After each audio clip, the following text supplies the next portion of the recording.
নমস্কার, আপনারা দেখছেন নিউজ লাইন। উত্তর দিনাজপুর জেলার করণদিঘি ব্লকের ষাটভেটি গ্রামে রাসমেলার উদ্বোধন। এবছর 41তম বর্ষ রাসমেলা। ষাটভেটি গ্রামে 4 দিন ধরে রাসমেলা চলবে। হরিনাম সংকীর্তন সহ অন্যান্য সাংস্কৃতিক অনুষ্ঠানের আয়োজন করা হয়। করণদিঘি ব্লকের সহ পার্শ্ববর্তী বিহার থেকে প্রচুর লোকজন মেলায় আসে, মন্দিরে পূজা অর্চনা করে থাকে। মেলার উদ্বোধন করেন করণদিঘি বিধায়ক গৌতম পাল। বিধায়ক গৌতম পাল বলেন, করণদিঘি ব্লকের প্রত্যন্ত ষাটভেটি গ্রাম দুর্গা, কালী, ছট পূজার পরেই এই গ্রামে রাসমেলার আয়োজন করা হয়ে থাকে।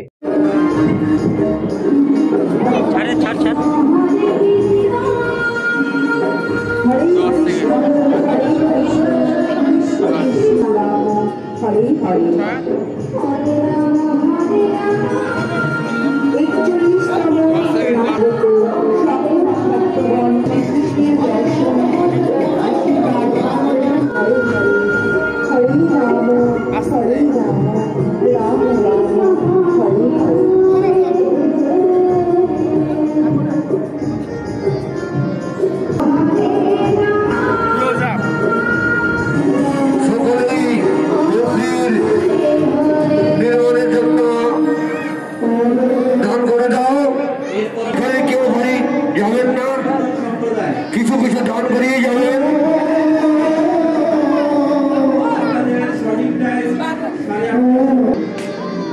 যত করুন দান করুন।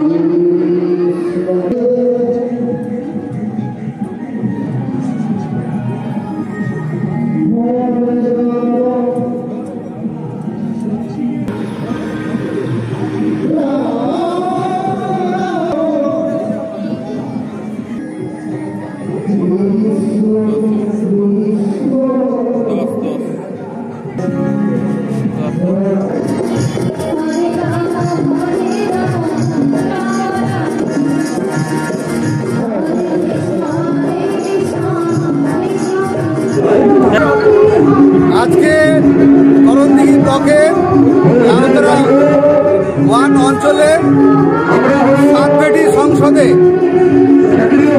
প্রত্যেকবারের মতো এবারও রাস পূর্ণিমা উপলক্ষে যে ষাটভেটি তরুণ সংঘের পরিচালনায় ব্যবস্থাপনায় এবার 41তম বর্ষে রাসমেলা অনুষ্ঠিত হচ্ছে এবং এই মেলা বিরাট মেলা, ঐতিহ্যবাহী মেলা। এখানে দূর দূর থেকে মানুষ দোকানপাট নিয়ে এবং অনেক দর্শক পুণ্যার্থী এখানে এসে তারা আনন্দ নেয় এবং 4 দিন 5 দিন ধরে মেলা চলে, প্রচুর মানুষের সমাগম হয়। সেই জন্য এই রাস পূর্ণিমা উপলক্ষে এবং ষাটভেটির তরুণ সংঘের পরিচালনায় যে রাস মেলা অনুষ্ঠিত হয়েছে, এই উপলক্ষে আমি এলাকার জনগণ তথা করণদিঘিবাসীকে জানাই অনেক অনেক আন্তরিক শুভেচ্ছা, বড়দের প্রণাম এবং ঠাকুরের যে প্রণাম আমি জানাচ্ছি।